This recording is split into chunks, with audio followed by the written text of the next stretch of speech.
get it. Good afternoon, everybody.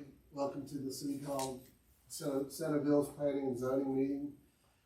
This is July the 16th, and we're here to conduct a little business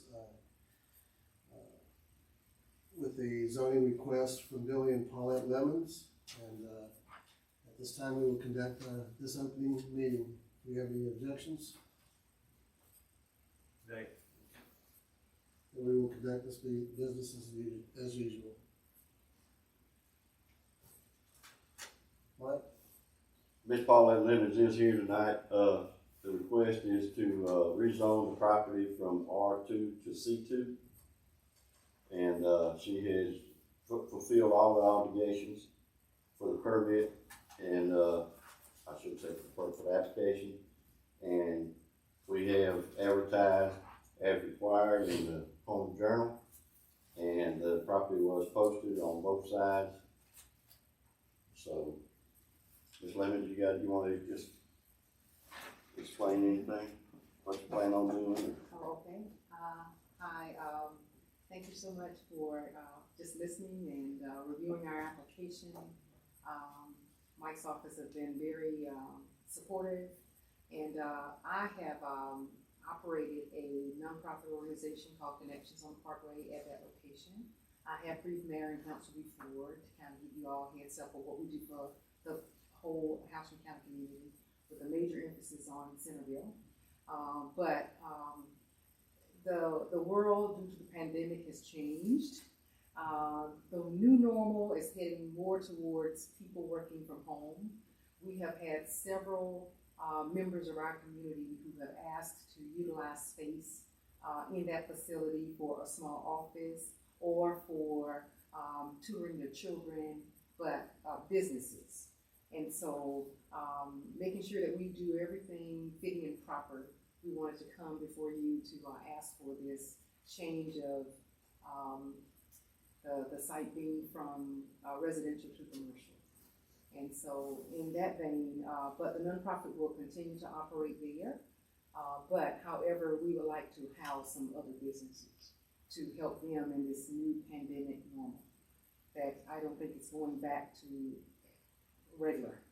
So to accommodate that for our community and for the whole Houston County community, we ask you to approve our application. Thank you. Thank you. Mike, apparently I don't see anybody who is opposing this from the community. Have you heard of any? I had one concerned citizen contact me. I explained to her what the plan was, and she had no opposition to it. So no opposition. Do any of the board members have an opposition or any requests for information? Is it gonna remain the same structure that's on the property? Yes. Will there be any modifications to the physical building itself? We don't anticipate any based on the interest that we have thus far. If we have any of those, of course, we go back through the process of getting all those approved before we do anything to it. That's correct.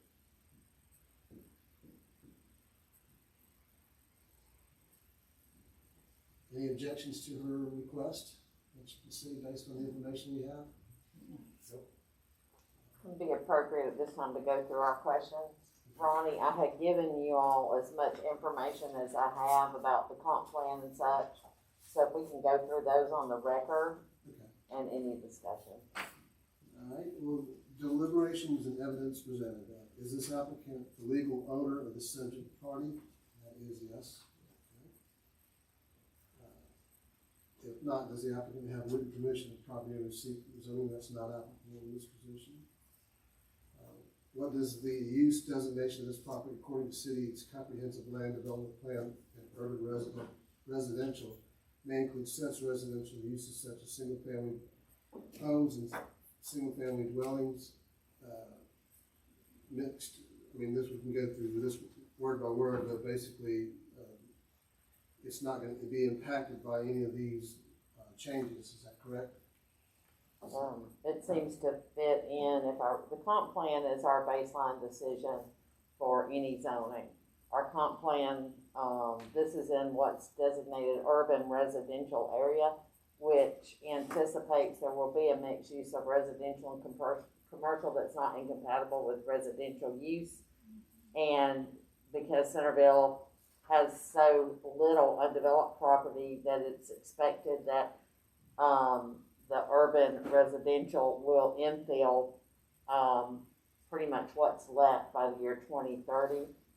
As I understood Ms. Lemons, she had different people wanting to rent space in there. In order for her to be able to rent to them, she had to have a commercial designation, whether it's tutoring, insurance agent such as that, which seems to fall within the urban residential. And that's a comprehensive plan through 2030, is that right? It's our current comp plan, yes, and that's facilitated by the regional commission and in place and updated as required. Number 4, will the zoning decision permit a use that is suitable in view of the use of the development adjacent to the nearby property? Yes. The property is a site of a nonprofit connection on the parkway. The rezoning will allow for the leasing of space inside the building as a service-type business such as an insurance agency or similar businesses. Number 5, will the zoning decision adversely affect the existing use of adjacent or nearby property? It should not, since there is no anticipated increase in traffic, noise, or etc. Number 6, does the property affected by the zoning decision have a reasonable economic use as currently zoned? And that is yes. Although it is currently zoned R2, the property has served as a home of a nonprofit business entity for several years, so that shouldn't impact anything. Number 7, will the zoning decision result in a use which will or could cause an excessive or burdensome use of existing streets, transportation facilities, utilities, or schools? And that answer is no. Number 8, does the zoning decision conform with the policies and the intent of the adopted land use plan? As we indicated, yes. The area is designated in the city's comprehensive land use plan as urban residential. And that's yes, and you can see the above questions for that. Number 9, do other conditions exist that affect the use of development of the property in question to support either approval or denial of the zoning decision by the denial of the zoning decision? Any abutting or nearby properties are the sites of churches, self-storage, community services, organizations. The parcel abutting to the rear of the property is a wooded and undeveloped. The abutment parcel to the immediate south of the property is owned by Mr. and Ms. Lemons and is the site of a storage building only, and no residents about nor or across the street from the subject property. So that's an outline of her building location. So based on this, I don't see any reason why we can't go ahead and vote on this. All in favor? If you need to entertain a motion to approve, deny, or amend the, so if someone will make a motion. Somebody want to make a motion? I'll make a motion to approve. Okay, Member Michael Cohen made a motion and seconded by Michelle Grambowski. All in favor? Aye. Aye. Motion carries. Thank you. Generally, a member of the planning and zoning will come to our council meeting and make a recommendation to mayor and council. Mike can do that. If one of you wants to come, that's fine. You know, we are allowing access to our meetings at this time, but if someone doesn't come, Mike can make the recommendation. All right,